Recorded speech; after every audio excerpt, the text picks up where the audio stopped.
Today, October 11th, is National Coming Out Day.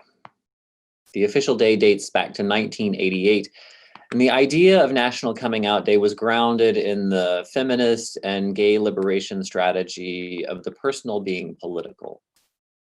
The most basic form of activism is coming out to family, friends, and colleagues, just living openly. What was true then is still true today. Homophobia thrives in an atmosphere of silence and ignorance. Once people come to know that their loved ones and neighbors are LGBTQ, they're less likely to maintain bigotry and fear.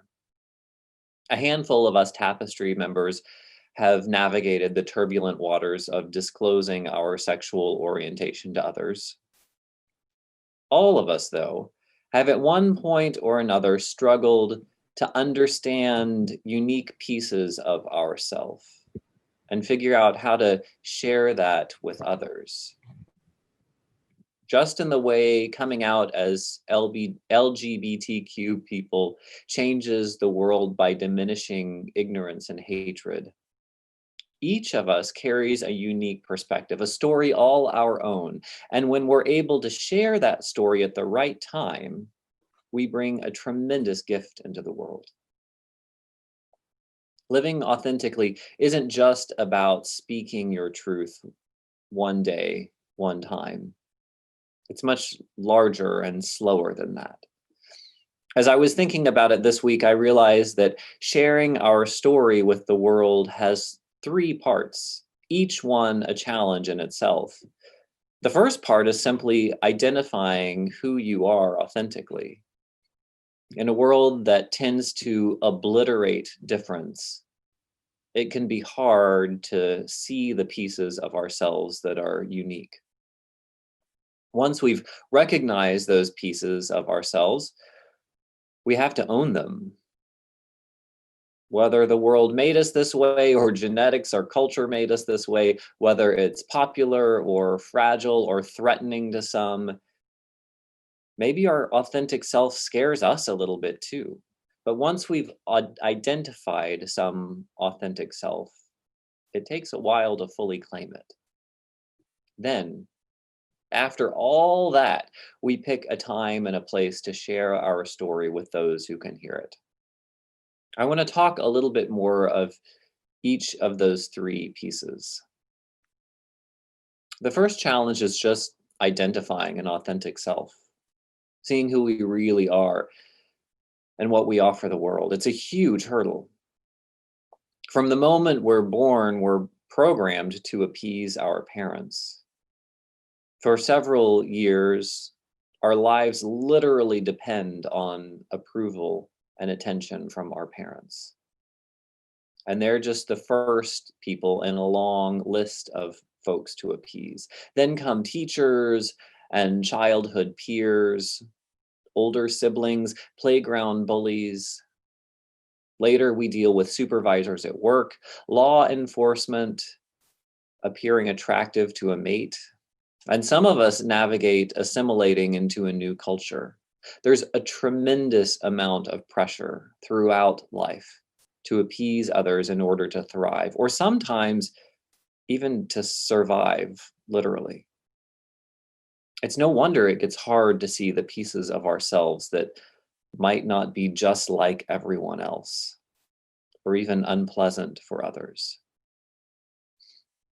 Through reading this week, I learned that the fastest and most efficient way we can identify our authentic self is in recognizing our own mortality. I don't mean to be overly dramatic or macabre, but none of us live forever. Getting comfortable with that fact, we realize that our time and our opportunities are limited. The final lines of a famous Mary Oliver poem beautifully articulate this honing in on authentic self. She writes, "Doesn't everything die at last, and too soon? Tell me, what is it that you plan to do with your one wild and precious life?" If the first project is to identify the authentic self, the second project is to make peace with what we find there. To me, this is about listening. More specifically, carefully choosing who and what to listen to. Hundreds of times each day, we receive messages through media about what's good, what's beautiful, what we should aspire to.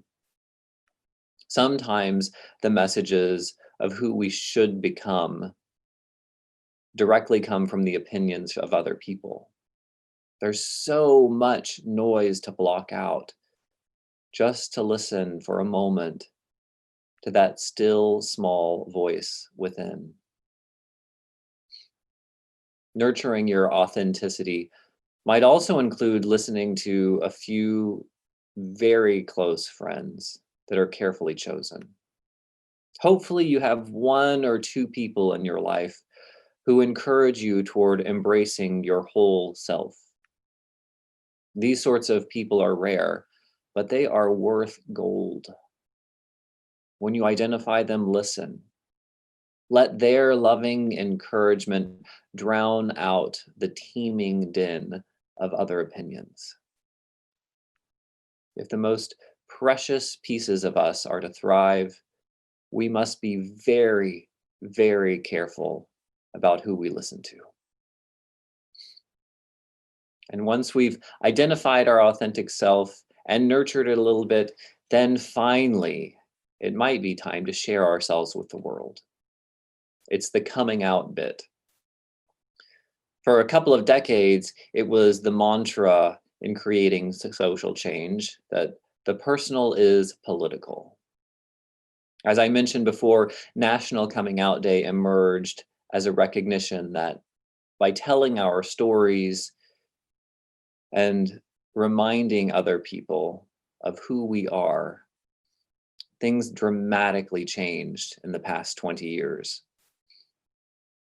This sermon and this strategy aren't just about LGBTQ liberation, though. Sharing our authentic self is about changing the world in 1,000 different ways. Every Sunday, I leave you with the charge to let the light within you be a blessing to the world. The danger of repeating things frequently in worship services is that sometimes they can lose their meaning. But I repeat this because it's something that we all need to hear over and over again, including myself. Let the light within you be a blessing to the world. Yes, we have 7 principles. We have amazing social justice programs and a caring committee. We raise money and we do 1,000 other things to make a positive impact on the world. But I repeat this one every Sunday because I think it's the most important. More valuable than the gift of your time or your money is the gift of your true self. There are so many different aspects of ourselves that might not yet fully embrace or that we haven't shared with other folks. But there's one piece of our identity and self that we all nurture. It's our Unitarian Universalist faith. Most of us fought hard for this identity. Our faith tradition is tiny, in fact. We don't see it on billboards. 2 young Unitarian Universalists in white shirts didn't come knocking on our door to share with us the good news of the inherent worth and dignity of every person. You probably had to look pretty hard to find this faith tradition.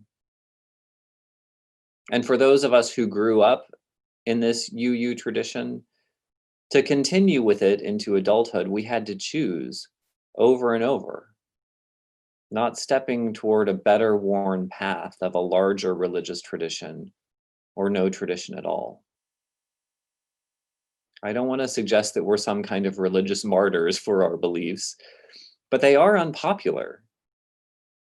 More conservative family members or neighbors might interpret this faith as having loose morals or even a pathway to hell.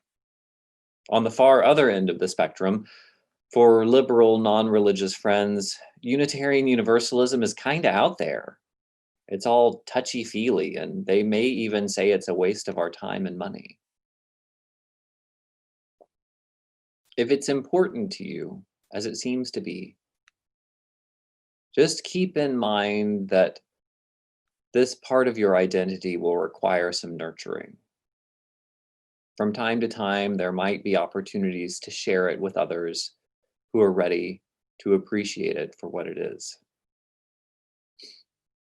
I want to leave you this morning from this sermon with the full text of that Mary Oliver poem that I referred to before. It's called The Summer Day. She writes, "Who made the world? Who made the swan and the black bear? Who made the grasshopper? This grasshopper. I mean, the one who has flung herself out on the grass, the one who's eating sugar out of my hand, who's moving her jaw back and forth instead of up and down, who's gazing around with her enormous, complicated eyes. Now she lifts her pale forearm and thoroughly washes her face. Now she snaps her wings open and floats away. I don't know exactly what a prayer is. I do know how to pay attention, how to fall down into the grass, how to kneel down in the grass, how to be idle and blessed, how to stroll through fields, which is what I have been doing all day. Tell me, what else should I have done? Doesn't everything die at last and too soon? Tell me, what is it you plan to do with your one wild and precious life? Amen.